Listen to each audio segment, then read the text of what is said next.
Good evening. I'm Stephanie Herrick, and we've got over 30 people on the Zoom call, and we've got about 24 people here in the room. So we'll get started. The Christmas bird count reading, we rarely have a business meeting to get started. Actually, we never have a business meeting to get started.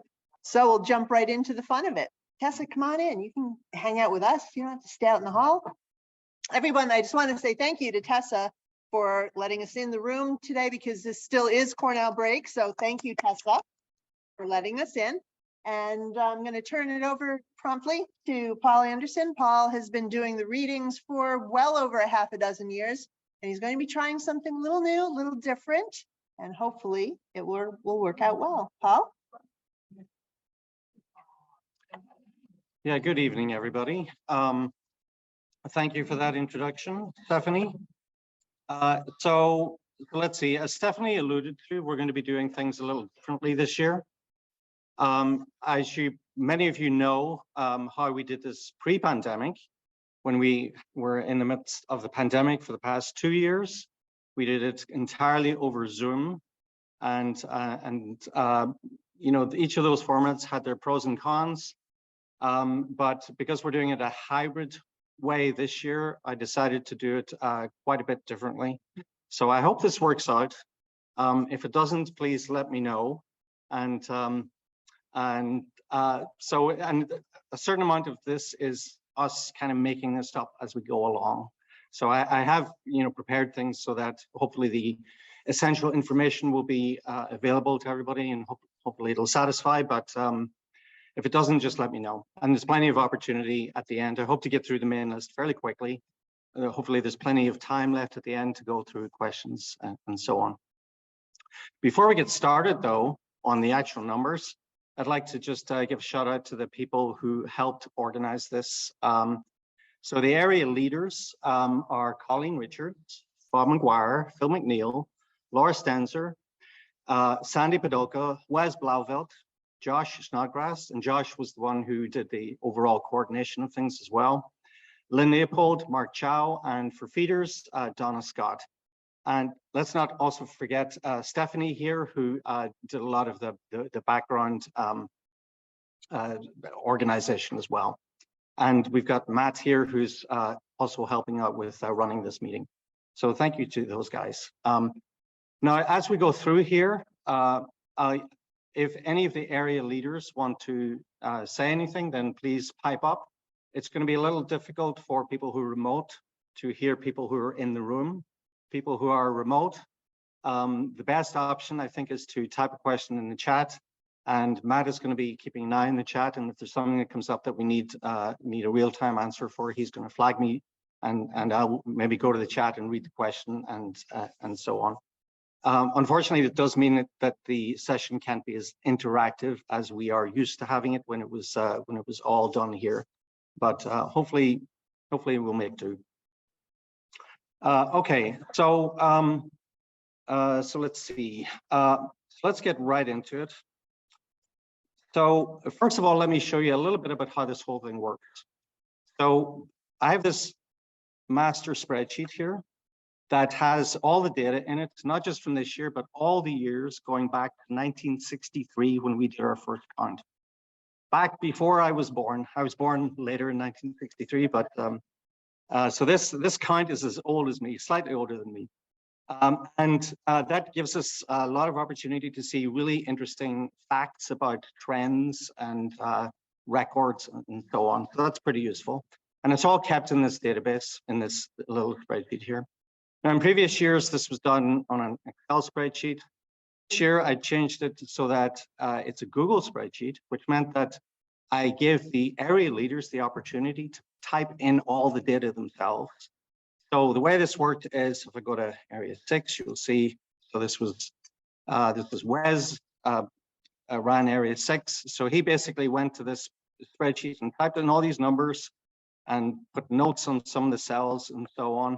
And all these numbers end up in the main count spreadsheet and allow us to see the totals for the day. So this made things a lot easier than in previous years when I was either scrambling to type the numbers in real time, or people were sending me things by email, and I was having to enter them manually as well. So this was enormously more helpful, at least for me. Now, if I assume that most of you have been to something like this before. If you haven't, let me just give a little bit of introduction.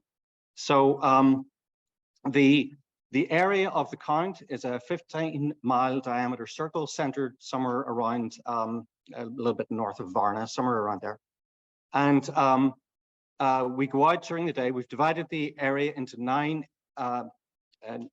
little sub areas, plus there's a feeder area, so to speak. And each of those leaders will bring the numbers back, put them into the spreadsheet, and then we have the totals for the day. So we also have what we call count week species, which is if a species was seen in the 3 days before or the 3 days after the count, then we're allowed to count it, but not on the counts for the day. So we put a special annotation in this spreadsheet to indicate that. So let's see. Yeah, one of the important things that Audubon uses for this data is the amount of effort that went into doing the count, because that allows them to track to do the science much more accurately. At least that's my understanding. So we'll start with some of that, and we'll hopefully get through this pretty quickly. So if you see over here in this column V, we've got the totals for the effort, basically. So the total number of observers that we got this year was 159, which is great. It's a little bit hard to see the average here. Let me just close that. Yeah, so the 10-year average for number of observers is 147. We're a little above that, so that's great. Then we've got things like number of parties. That's not very interesting. What's more interesting is the amount of physical effort, the amount of time that went into it. So 251 hours of people walking around, covering 241 miles. I found that consistently over the year, people who walk doing this average 1 mile per hour. Then we've got people who do it in cars, so 78 hours by car, 350 miles. Now this coloring here, this coloring indicates that that's actually a record low of people who are doing this in the cars, which is sort of good news, I suppose. And you'll see that with some of the other numbers as well. When record high or record low is indicated by a special color here. And then we had people doing owling as well. So getting up super early in the morning or staying up super late, and we call those nocturnal hours. And we had 30 hours of people doing that. It looks like this is not summing correctly. So we had, it looks like 65 miles traveled nocturnal distance.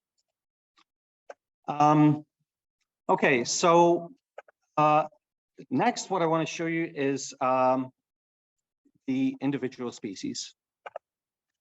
Now, so this way of presenting things is entirely new. So what we have here is for each species. I'll go through each species, and what I'm going to do differently this year is I'm going to start in the first pass by only talking about the species that were seen on the day. Everything else we're going to skip over entirely. So all the rarities that would take up so much time in previous years, we're not going to talk about them much today because we have to do this much faster. And so for each species that has been seen, I'll show you a slide like this, or a screen like this. So you'll see right there, 547, that's the count for this year. And you can compare it against previous years. So, and you can compare it, or you can see in which years it was previously seen. This indicates that it was last seen in 2022. It has been seen 23 out of the 60 years that we've been running this.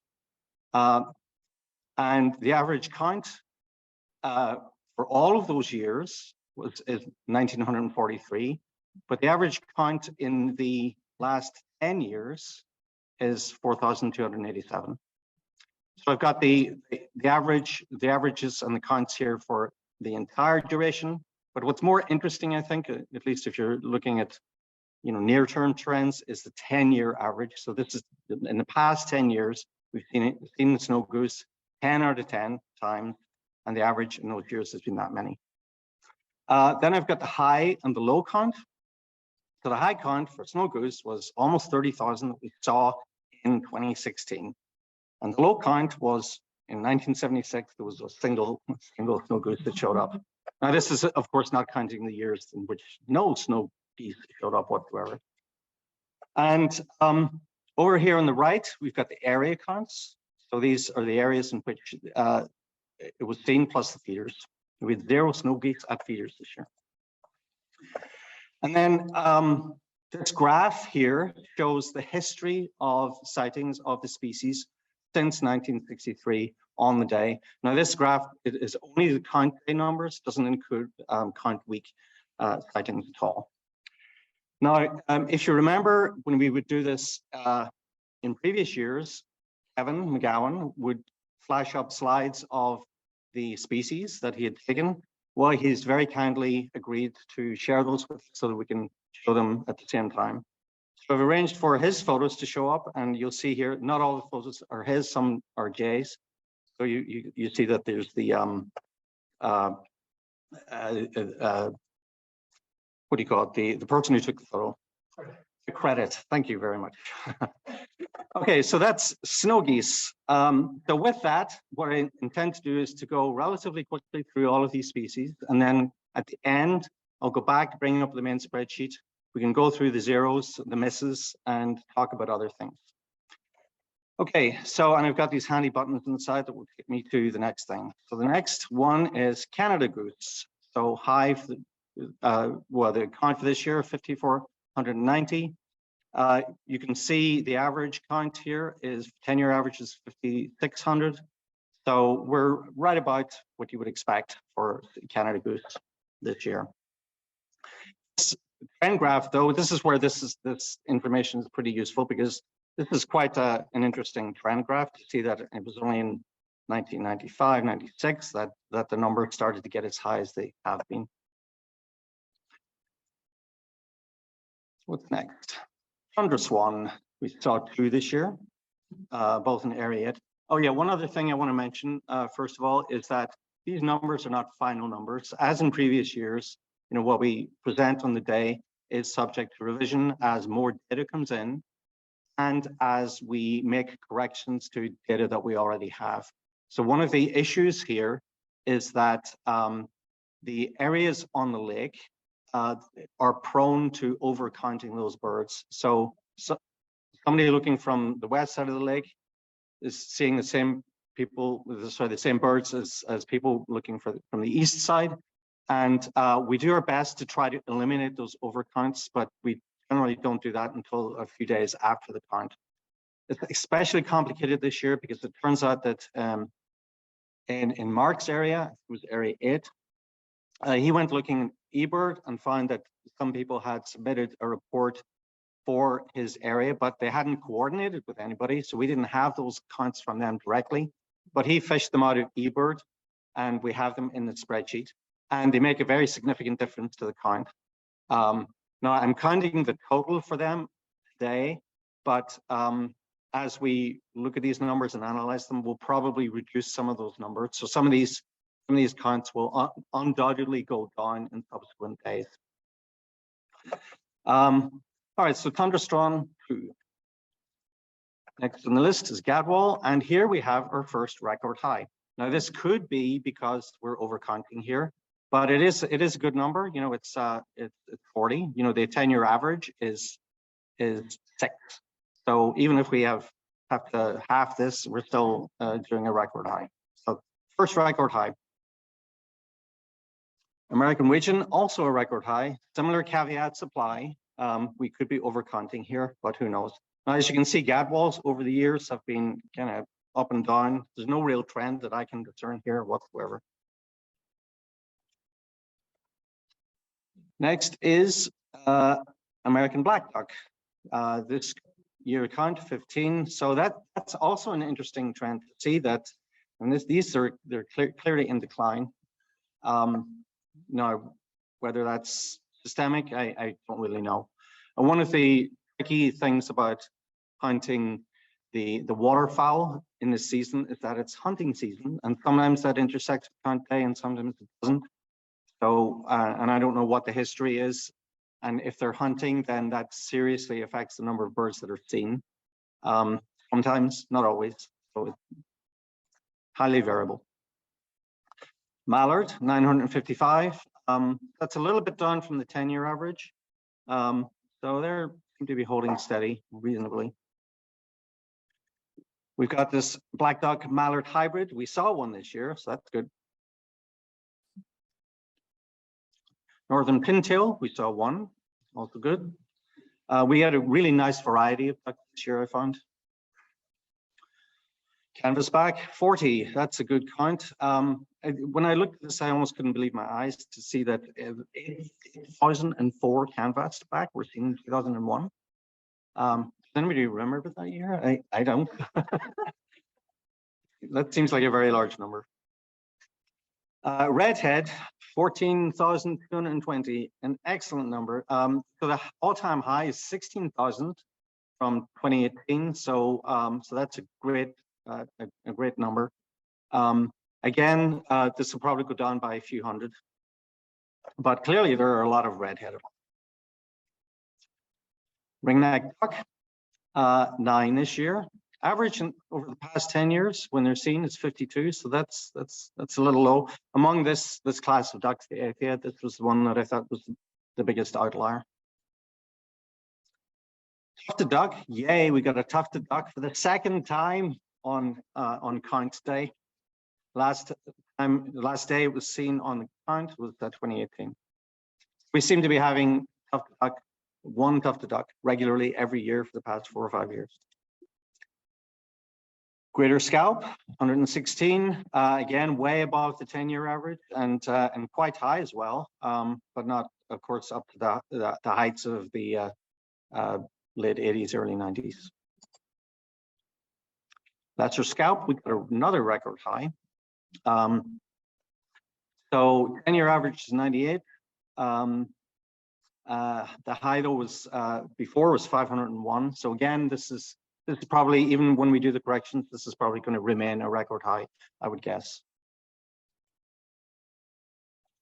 Greater lesser scalp, 70. I would guess that this reflects just the total number of scalp, where people just can't tell them apart. Bufflehead, 3 seen this year. A little bit down from the average, but as you can see, their averages are pretty low usually. Common goldeneye, count 21. Average count is 83, so usually we have a lot more goldeneye, but not this year.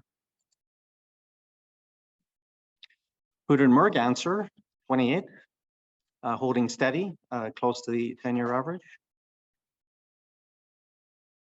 Common merganser, similar, 119 for the day.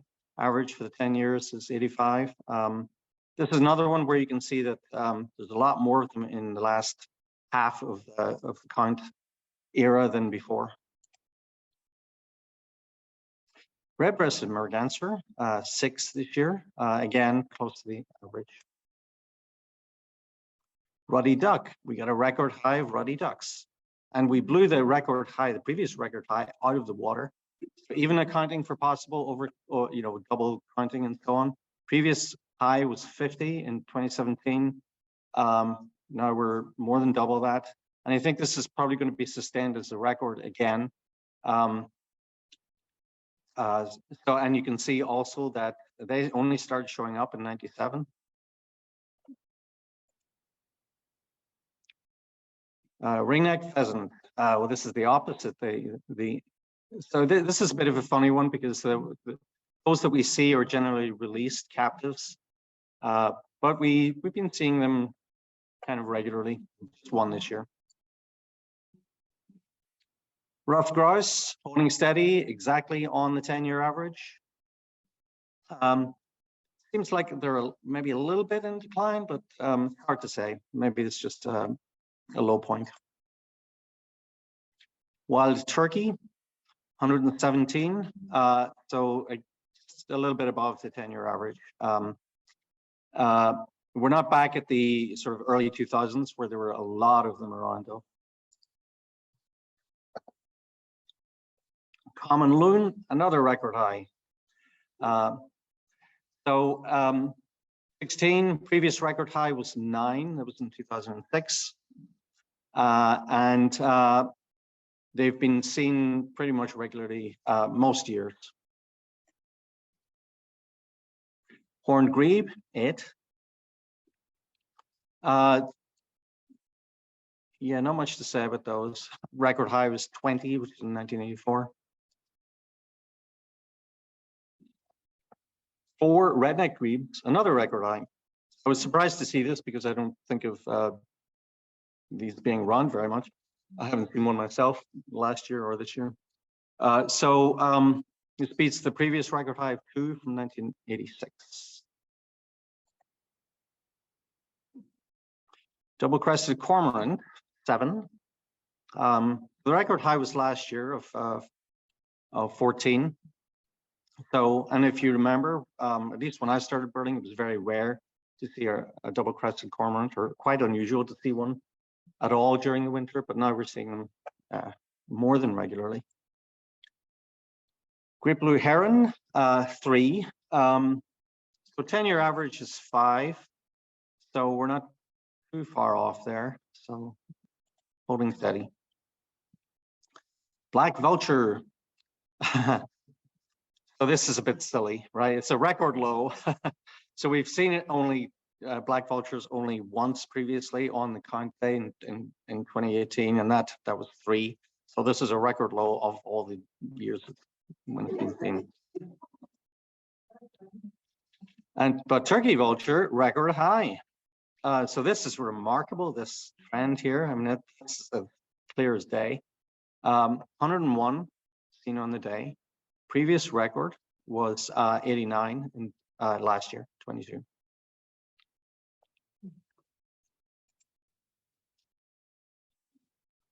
And we had a golden eagle yesterday, which was awesome. Only one ever seen before, and that was in 2007. And that was seen, I think, by Mina. Oh, wow. Yeah, so one of the things that I do, this spreadsheet, by the way, will be available to everybody once we're all done. And you can browse it to your heart's content. I won't let people edit it though after the fact. So one of the things that I do is in the individual sheets. Lynn, what's your 8? Yeah, that's what I thought. So in each of these counts here, well, maybe I didn't do it yet, but yeah, so you see Lynn has added little notes here in different places about the exact places where the unusual birds were seen. And this is going to be extremely useful to help us resolve any duplicate counts and so on. So, yep. So Donna Scott said she knows all had 0 for turkey vulture feeder counts. Yeah. If that's a mistake, I apologize. Is it a mistake, Donna? Turkey vulture 0. Yep. She says we actually had 1 turkey vulture senior feeders here at Kendall. Okay. Okay. Well, I must have missed that, but now it's in there.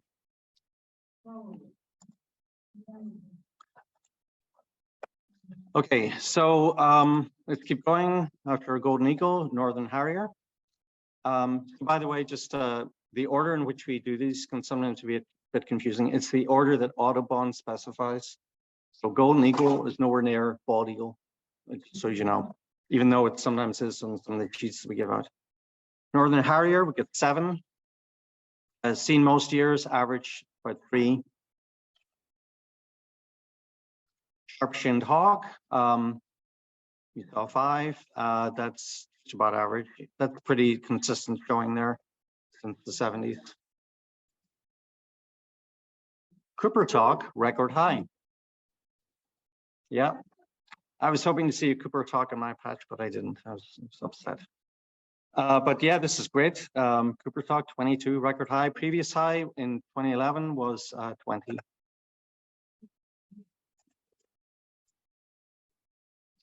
Then bald eagles, we got a record high as well. We get 13. Now, this is another species where we have to be very careful that we don't overcount. Now, the previous record highs have been 12 and 12 and 22 and 20. So we're clearly, hitting a number that's expected. 13 wouldn't be super unusual, but I suspect that when we look through the details, we'll find that we'll eliminate maybe as many as 3 or 4 of those sightings. So it's still pretty good, though. Everybody loves to see bald eagles around. Red-tailed hawk, 118 for the day. Average is 139, so that's about what we would expect. American coot. This is a bit worrying. 148. The average count is 10 years, 195. But you can see this recent trend here where it's clearly going down. So I don't know what's going on there. Maybe it's some kind of avian flu. I'd be interested if anybody had any theories about that. I certainly see many fewer of them around than I used to. Bonaparte skull, we had 1. And it looked like it was seen in area 9. Yeah, not much to say about it. It was on the lake. On the lake, yeah. Right. Ring-billed gull. So our count for this year is 335. So you can see that they're, I guess we had a few years where they were super high, but usually they're less than 500, and the 10-year average is 539. So this might be another species that's somehow in decline or moved or something. Then herring gull, 294 today. 10-year average 721. So similar observation for the ring-billed gull. Lesser blackback gull, however, record high. So we've got 12. Previous record high was 3. And as you can see, this is a very spotty one, but looks like it's getting more frequent in recent years. So nice to see that one. Great blackback gull, 50. Average, 10-year average is 104. We're about the same as what we were last year, though. So I don't know what's going on with the gulls. Maybe it's some difference in the way, stuff is managed at the compost piles or something. Who knows? Not me. And then gull species, unidentifiable gulls. This might be all of the gulls that I saw in area 6, because they were all super high and there was no way I could identify any of them. Rock pigeon, 1193, just a little bit below the average there of 1302 for the past 10 years. I wonder also about, there's a big gap in these up to 1975. There might have been some difference in the way that these were judged to be eligible. Yeah, okay, yeah, that makes sense. Mourning dove, 731, a little bit above the 10-year average of 653. So holding steady. Eastern screech owl, 33, a little bit above average. So we're again holding steady. Great horned owl, we got 7, which is a decent number, not a little bit below average, but nothing to be too concerned about, I suppose. Barred owl, we get 5. Was it?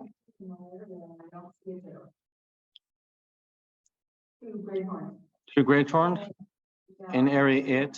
So let me go back. Yeah, okay. So 2 in area 8. So there's a correction to be made. Thank you for spotting that. And maybe you could repeat this just so everyone's here, but Donna has pigeons 18 and feeders because she has a person to do that in Kendall. Okay. I'll take individual corrections to area accounts at the end. Let's try to get through the bulk of things, and at the very end we'll make individual corrections.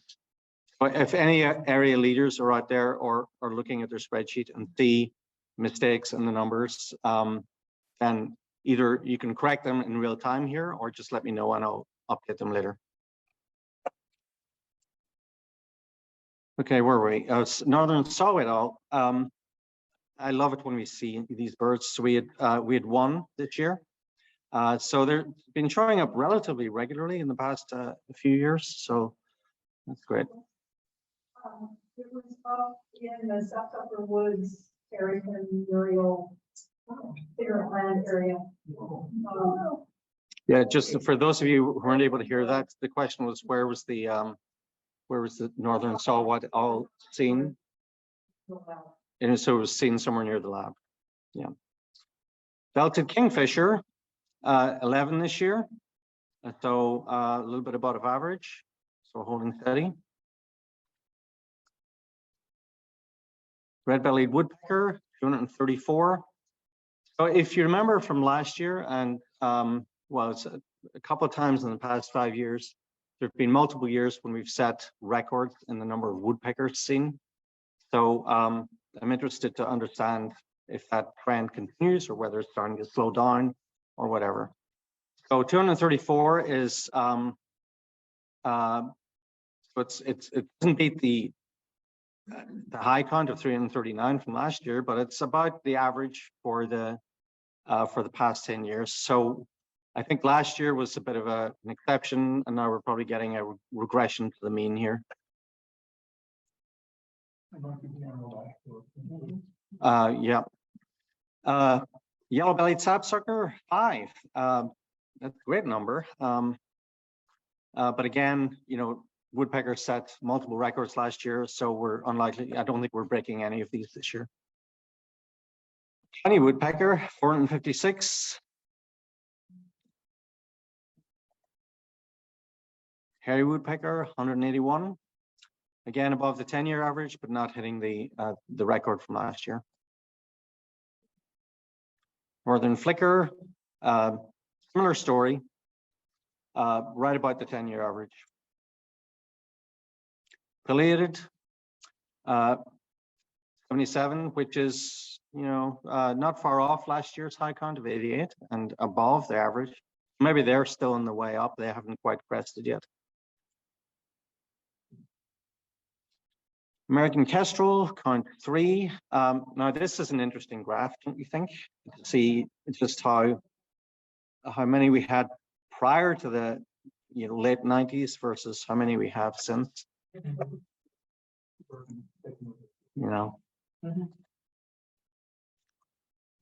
Merlin, we'd won this year. So they're starting to show up more regularly as well.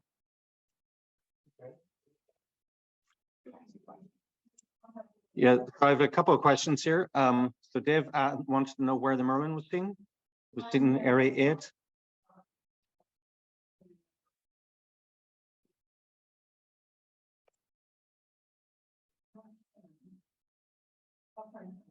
Yeah, okay. And the next question, Matt? Amy says ask northern saw-whet owl, where exactly in SSW? Don't know. Yeah, we don't. The answer is we don't know. But you know, that's a question that will take. I imagine Lynn will want. It was your area, yes, Lynn? Yes. Yeah. Yeah. So Lynn will try to figure that out, and we'll spread that word.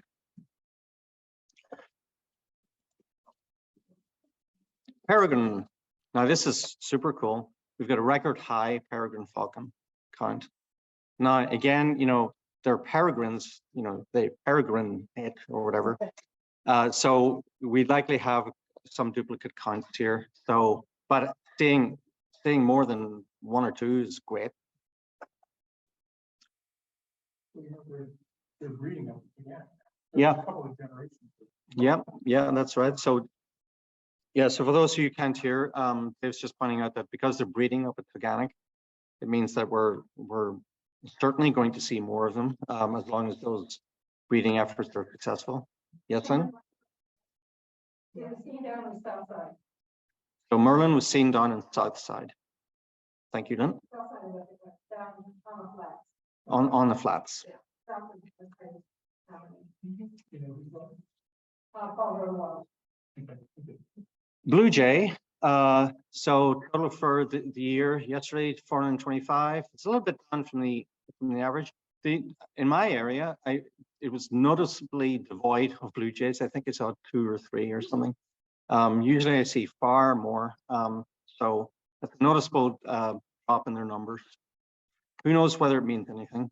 Notice that we had 1,424 last year, so that was a record high.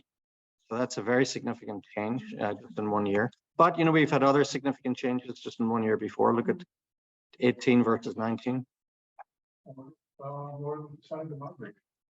Yeah, that's possible. This point is that maybe more of them tried to migrate this year. American Crow, 1,388. So this is unfortunately the 10-year average, as you can see, is over 3,000. So the species is, you know, has had a bad few years, and so this is sad. They're way down for a record of 9,000 not that long ago. Common raven, though, record high, 73 common ravens. Previous record high was 65 2 years ago. So this is another very nice, very gratifying slope to see the way that they're increasing. Black-capped chickadee, 2,550 and 44. So it's above the 10-year average, not close to our all-time record, which was over 5,000 in 2011. So pretty healthy, I think. Tufted titmouse, 671. I was struck by the number of mice that I saw on my patch, way more than I'm used to. So that's a good showing for them. Red-breasted nuthatch, 46. A little bit down from the average, but you know, these birds, as you know, are very variable from year to year. White-breasted nuthatch, 665. So again, about 50% above the 10-year average. So they seem to be on the increase too. Brown creeper, 33. Above average. We had the high count in 21 of 51, so that's good showing for them. Winter wren, we had 11. So that's a high, I think, for the high count. We had 11 last year, 11 this year. Hopefully next year we'll get the same 11, or maybe a few more. Carolina wren, 161. They had a huge increase over previous years. I think again this is probably a regression to the mean kind of thing. Golden crown kinglet, 26, right about the 10-year average. Ruby crown kinglet, 4. So that's nothing too unusual there, I guess. Eastern bluebird, 185. So 2 years ago, we had the high count of 328. So again, that's kind of stabilizing again. Hermit thrush, another record high. So previous record high was 6 in 2021, and now we've got 8. And in several areas 2, 4, 6, 7.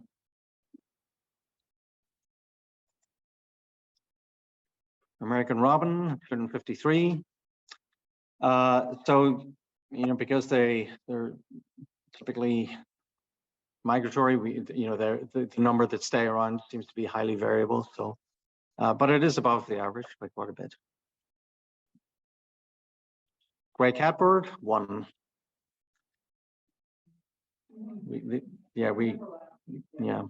Seen at the lab apparently. Northern mockingbird, 25. Again, a little bit above average, but not remarkably so.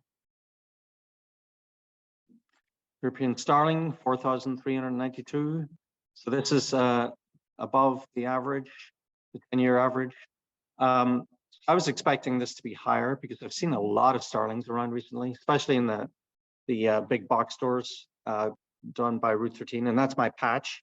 But I didn't see that many on the day, so you know, maybe they just move around a lot, or I just missed them, or they were avoiding me. Europeans, so yeah, Peter waxwing, 56. A little bit down from the average, well, quite a bit down from the average, about a quarter of the 10-year average. Seem to be slightly on the downhill stretch there, but who knows.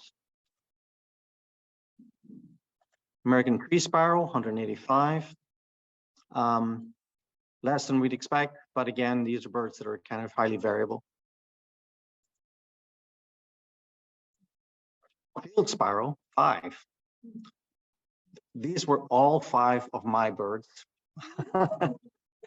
and at one point, in my binoculars, I had all 5 in the same view. Yeah. And so this was, so my patch is starting on Cherry Street, go down the tracks, the railroad tracks, to where they go under Route 13, and I go a little bit further. And so I go as far as the second bridge, and there's a grassy area there, and that's where I found them.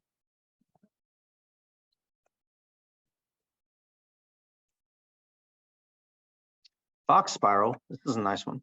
So one seen in a feeder.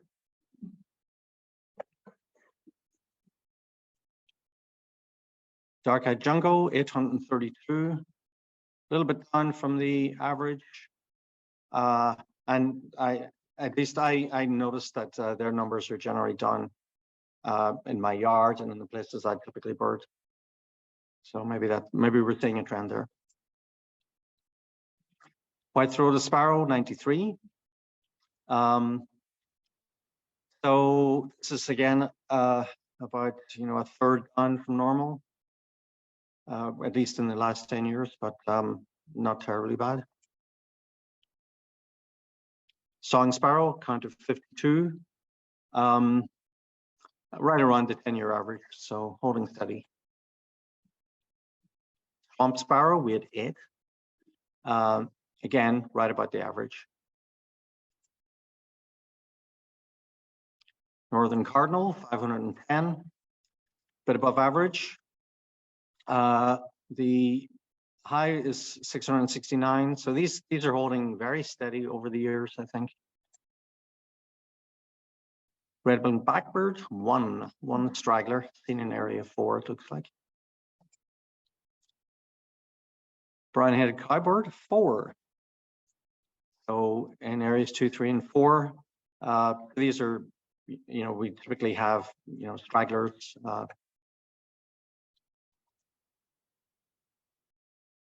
House finch, 451. It's above the average, but this is an interesting trend graph as well. So they peaked in the 80s and early 90s, and then have been kind of going up and down, holding steady. I'm not sure why there were none of them prior to that. That might be interesting to know. I know there's been a Western movement, or movement from the west of those birds, so maybe it's part of that. Purple finch, count of 14, right about the 10-year average.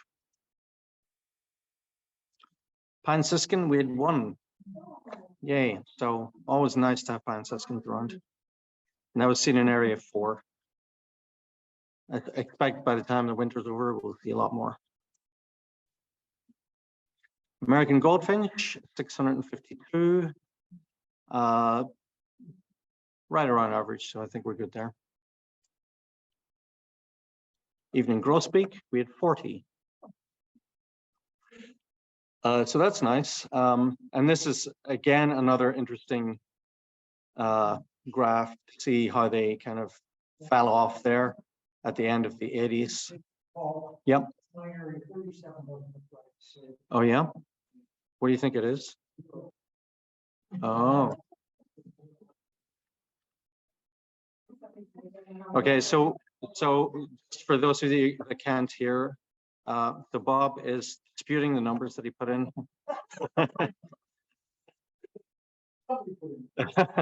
So he's claiming that somebody forged the numbers here, and so he thinks he's saying that the 37 here is wrong. So we probably don't have 40 for the year. We'll review that later. House sparrow, and this is our last bird, and this is interesting because this is the only record low we have this year. Yeah. No, we haven't gone through the misses yet, so maybe there's someone there, but I thought this was remarkable that we're down to 289. The 10-year average is 553, and the all-time average is over 1,000. So these guys are clearly in decline, I think.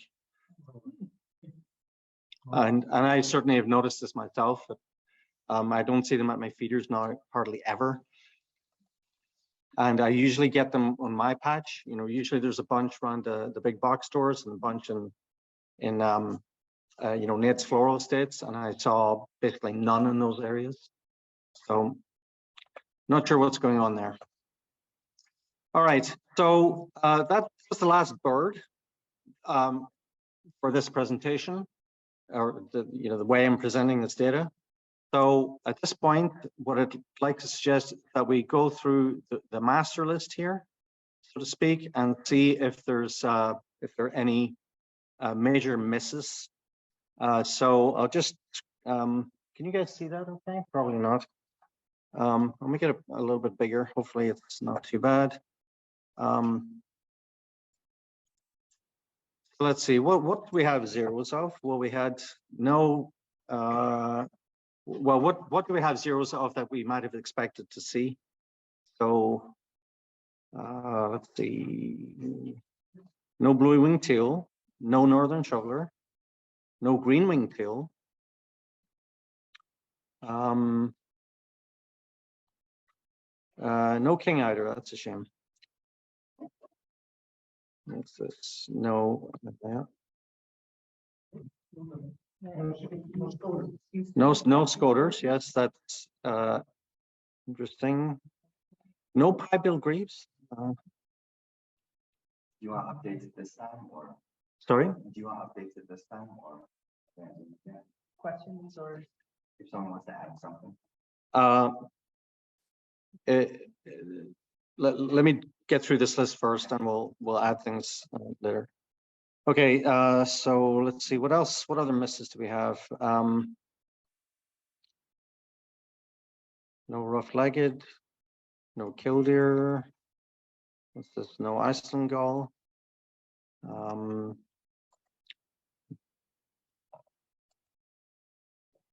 long-eared, no short-eared owls. What's this? Phoebe? No phoebes, no shrikes. No shrikes, no fish crow. That's unusual. That's a big miss because they are around, right? Yeah. No horned larks, not too unusual. House wrens, 0.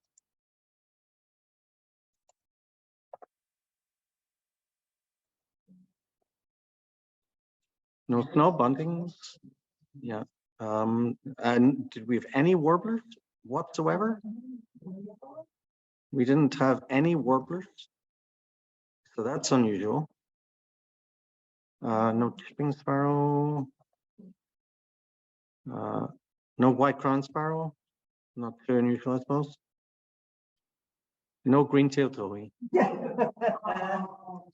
Just for those of you not aware of the in-joke here, the only time a green-tailed towhee was ever seen on the count was the very first year that it ran in 1963. That's not disputed. No eastern towhee either.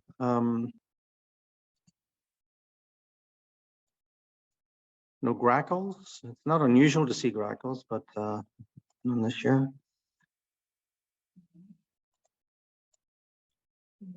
Crossbills, no red polls, and No European goldfinch. All right, now, as far as I'm aware, there were no birds seen that are not on this list. Now, there had been hopes that we might get a super rarity like the red-crested pochard or the harlequin duck. It wasn't seen today, right? Right. What a shame, or yesterday rather. But it is a concrete bird, isn't it? No, it's not. Oh, I thought it was. No, the harlequin duck.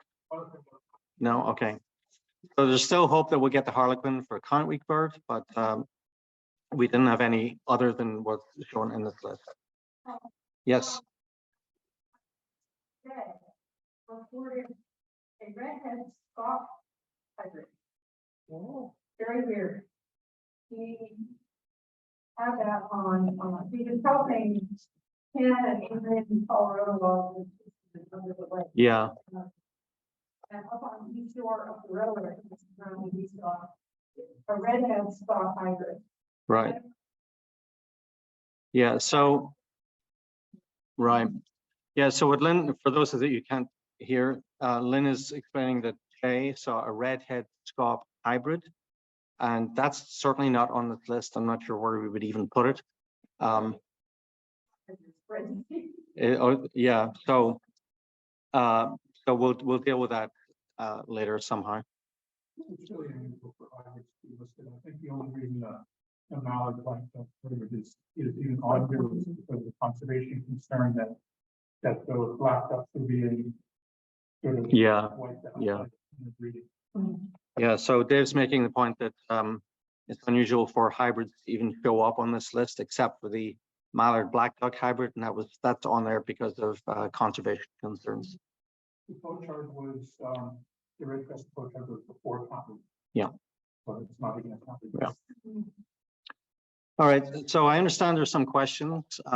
So in the chat or in the Q&A here. So let's see. So quite a few questions. So where should we start here? So Chris here is saying that the evening grosbeak mistake is that the 37 should have been house sparrows. Right, yeah, so that makes sense. Donna's asking about the pochard, and the answer is that it was not seen, and nor has it been seen so far during count week. Kevin is saying that he hasn't reported anything for count week either. He's referring to that was a fall. Oh, I see. Okay.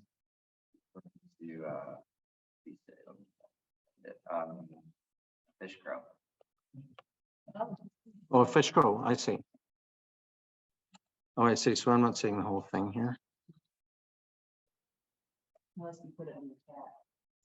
That's in the answer your question. Yeah, got it. Thanks.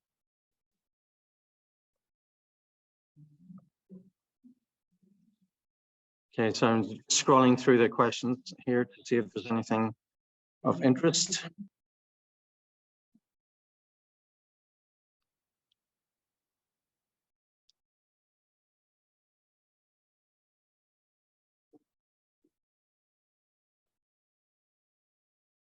Okay, so Kevin's saying he has a count week of fish crow. So at least we can put that in.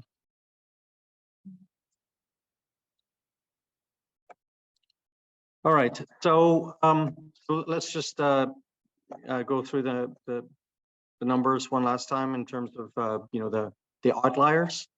So we had several icons. These are the red cells here. So we've got gadwall, American widgeon. This is lesser scaup, ruddy duck, common loon, redneck grebe, turkey vulture. Sorry. Yep. We've got a couple others. If you, A couple of other questions, I'm told. So if you if we go to the open area, yeah. So Sandy says she has a long-tailed duck. Yes. Oh, yeah. Sandy did tell me about that long-tailed duck, but I forgot to put it in there. So that's good. Up back, you see Jared Jared is saying area 7 at Pie Build Grebe, seen well by several. Okay.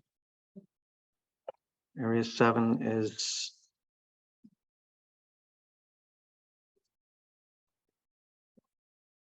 Josh. Yeah. All right. So there's clearly a lot of fiddling around to do with these numbers to make sure that they make sense. So I'm not going to try to do much of that live here. All right. So let's see. I was going through the high counts here. So what was I up to? Yeah. So turkey vulture, high of 102. Record high Cooper talk. Record high bald eagle. Record high lesser blackback gull. Record high peregrine falcon. Record high common raven. Record high hermit thrush. That's a lot of record highs, and only one record low, and that's the house sparrow.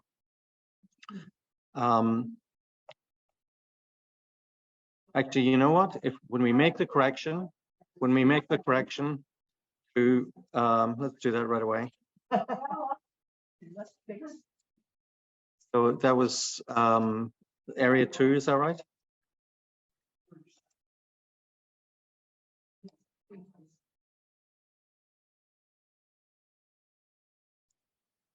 Let's delete that and put the 37 there. All right. So now we have, I think, no record lows.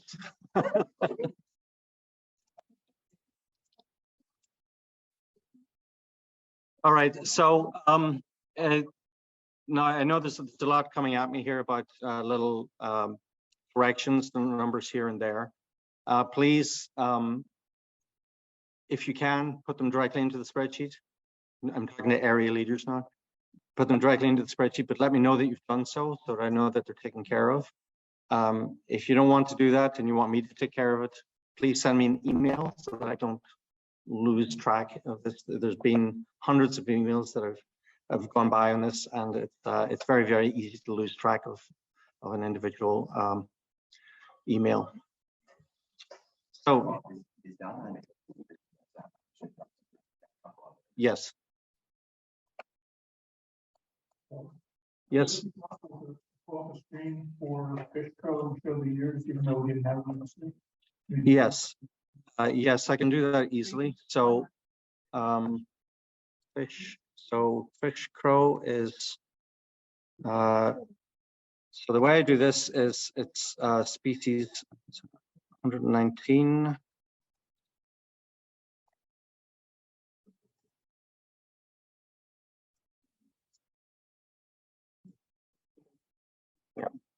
Yeah, so there's the fish crow trend here. So Dave had asked me to set that up.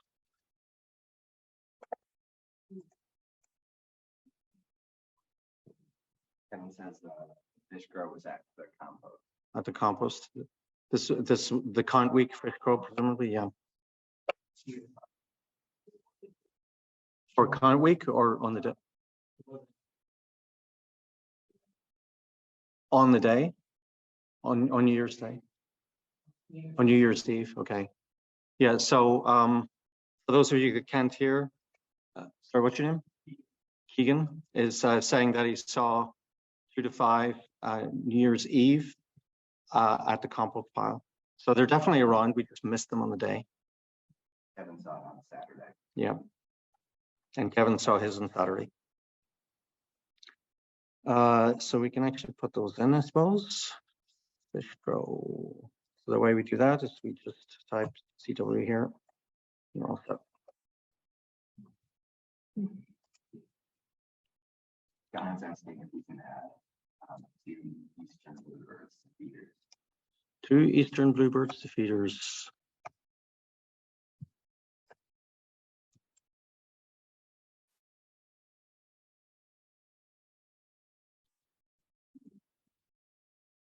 Your wish is my command.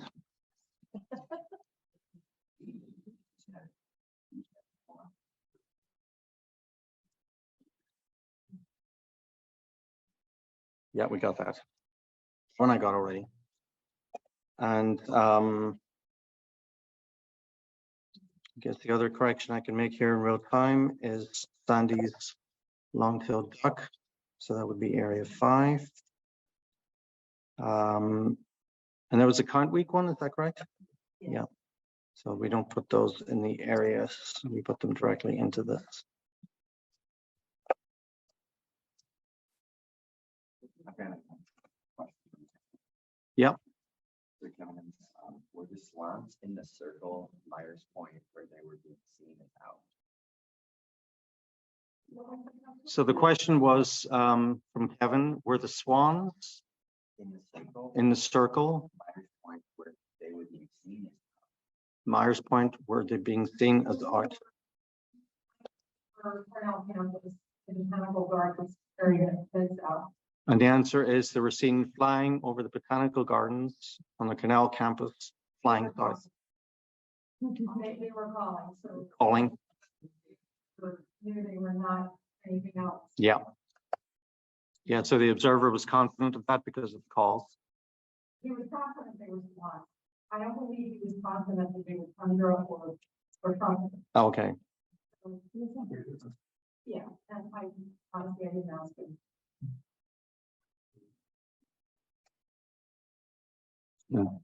there's 18 pigeons and beavers. Well, let's see.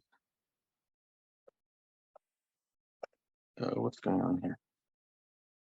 Yeah.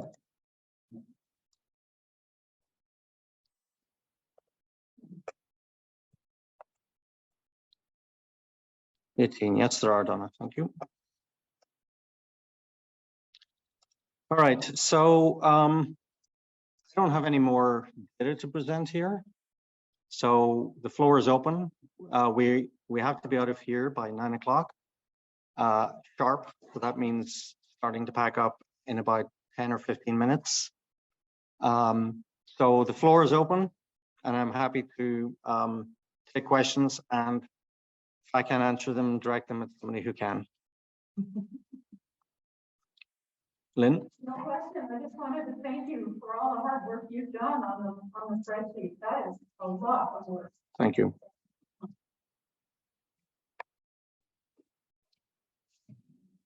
Anything from the internet? So Diane's asking if we can have area leaders take the mic for a couple minutes to talk about some highlights. We can try that, but I don't know where the audio is from. So area leaders that are here can step up, and we have 3, 1, 2, 3. We have 3 area leaders here. We've got Lynn, Colleen, and Bob. Anybody remote might have trouble. We can try playing through this speaker, but it might be a little tricky. Yeah. Yeah. Lynn, do you want to come up? Yeah. Yeah, so the suggestion is that the area leaders come up and say a few words about highlights in their area.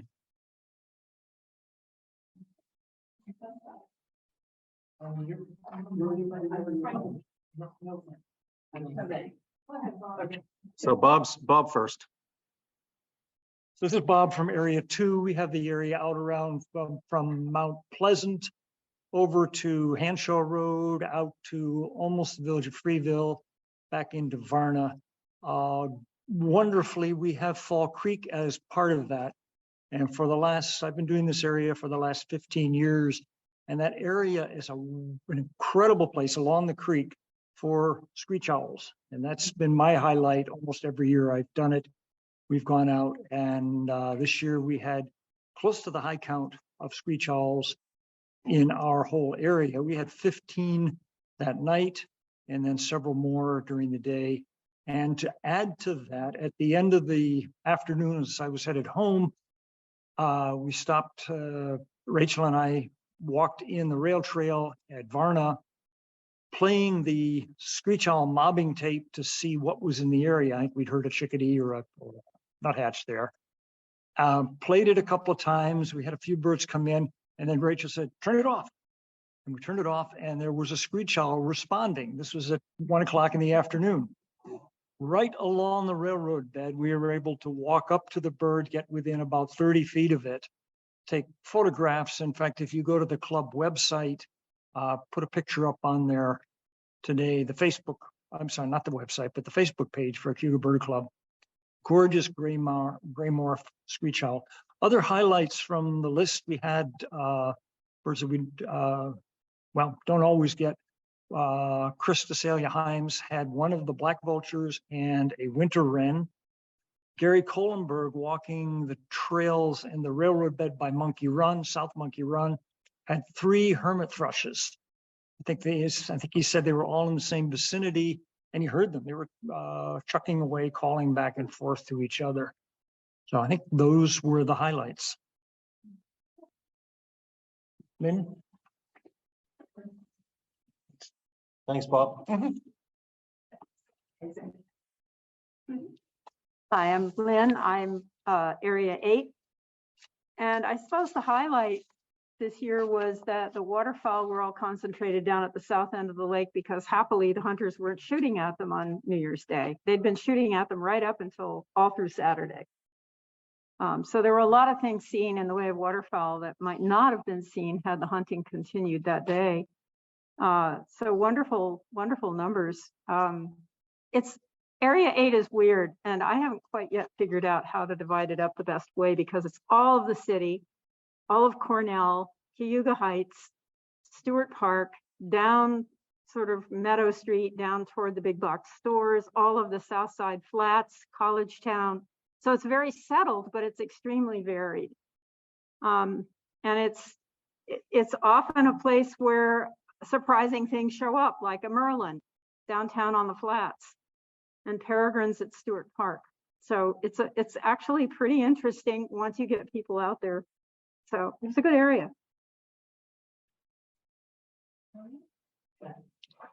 Thank you, Lynn. Colleen, next. Well, the only thing I really can add to that is that I almost killed one of Bob's screech owls because it flew right across the road in front of me. And I only missed it because my son, who was owling with me, said, "What's that?" And I hit the brakes and it just flew right in front of my eyes. But and then the only other happening that we had for owls, it was a very quiet morning everywhere else in my area. But we did have one screech owl that, well, it started with playing the tape, and there was a fox that we saw in the road, and it left and went into the bushes, and the fox started talking to the screech owl tape. And then when the screech owl that was nearby started talking, the screech owl and the fox started to have a duet, and we enjoyed that for about 10 minutes. They didn't stop. And so anyway, those were the fun things. And the black vulture that I saw. The biggest thing was I had some new helpers in my area. And so I just encourage everybody to keep asking for next year, because one person just emailed me out of the blue from seeing in the club newsletter. And that was exciting. So somebody I'd never met before, and we birded all day together. So ask people, and we had only 10 people. I had many people who couldn't be there this year, but it was fun. Thank you, Colleen. If there are any of the remote area leaders who would like to contribute, we can try to make this work. We're going to be trying to play audio through my computer and into the mic that's sitting at the lectern here. Let's try with Donna. She shared. I just invited her down. Maybe if you want to say, let's if you want to let her know. You probably can't hear me. Okay, Donna, I think you're unmuted. So can you speak? Hello there. We... Can you hear me? Yeah. Can you hear me? Yeah. It's coming through. Yeah. Yes, Donna, we can hear you. I'm just going Okay. to turn the volume up. As many of you know, I moved to Kendall at Ithaca 6 months ago. So in all my time taking feeder counts, I don't believe I ever had a person from Kendall call me. And there's a lot of feeders here. So I sent out a detailed message to everybody here to do feeder counts. I only got actually one person besides me to do it. But anyway, they had added a few numbers to our feeders. And I'll try again next year. But overall, we don't get very many people calling in about feeders anymore, besides me and the other person here at Kendall, and one person who does a general count for Region 8.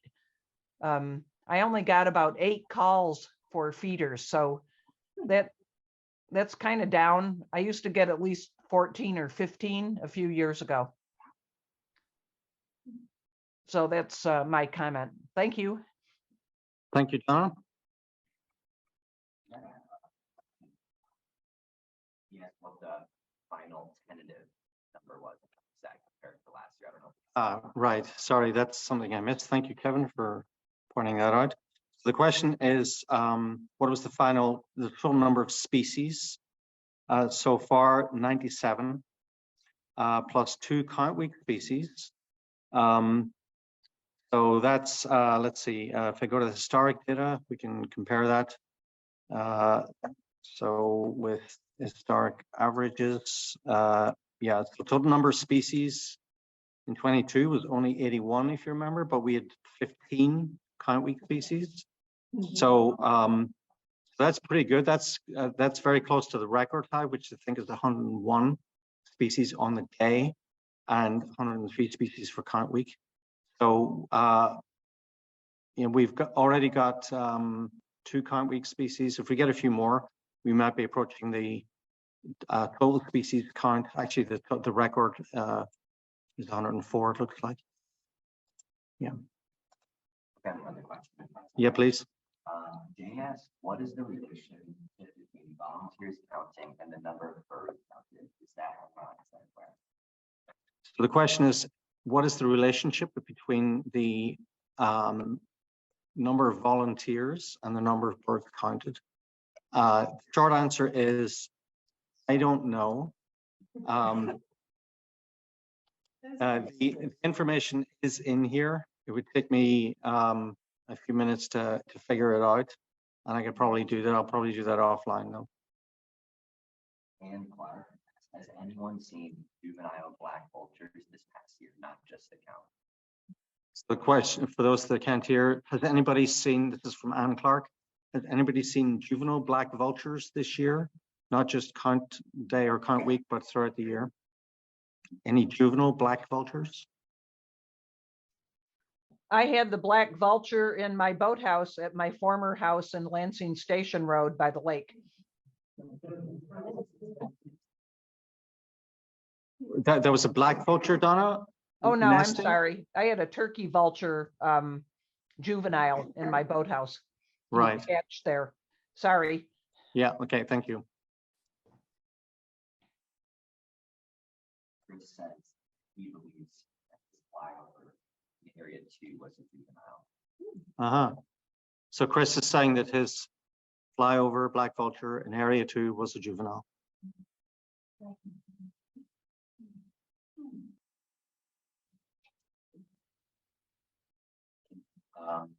If you switch to answer, Joshua shared some highlights in text. He says he can't be unmuted at the moment. Right, so Joshua has some highlights here, so let me see, can I find them? He's Yeah. Right, so let me just read that. His highlights were, for area 7, great weather, a hunting sharpie, a ringneck pheasant and peregrine falcon, a hermit thrush, and personally not having to count the huge athia flock in the afternoon because it was in front of Stewart Park. I was also amused by your story about the fox calling, because when I got to my patch, it was still dark, and it's Cuga Inlet. So as it was getting light, I spent time looking in the water because it was pointless to go into the woods then. And I heard some mallards quacking. So those were my first birds for the day. And as I looked at them, the reason they were quacking is because there was a fox right next to them. So I had a beautiful view of a lovely red fox going up and down the other side of the inlet that morning, which was fantastic. So Sandy and Mark just shared some updates on the question side. Okay.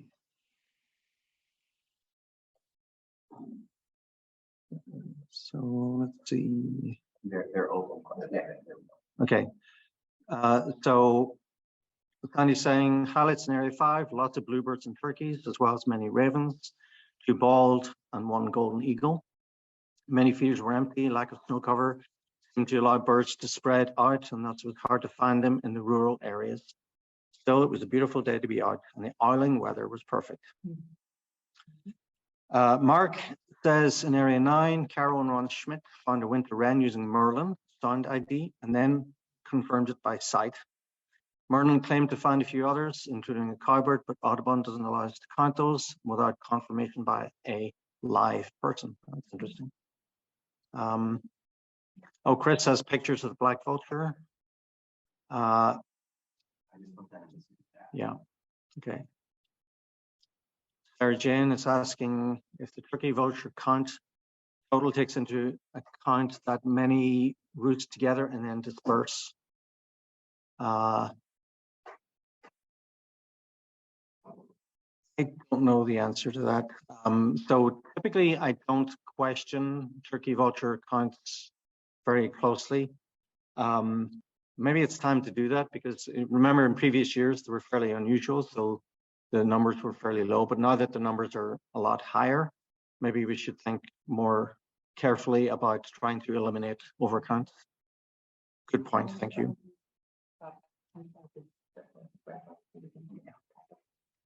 All right, so I think we're going to wrap now. So thank you, everybody. I'm going to just pass the mic over to Stephanie one last time, and Happy New Year. Thank you, Paul, everybody. Thank you.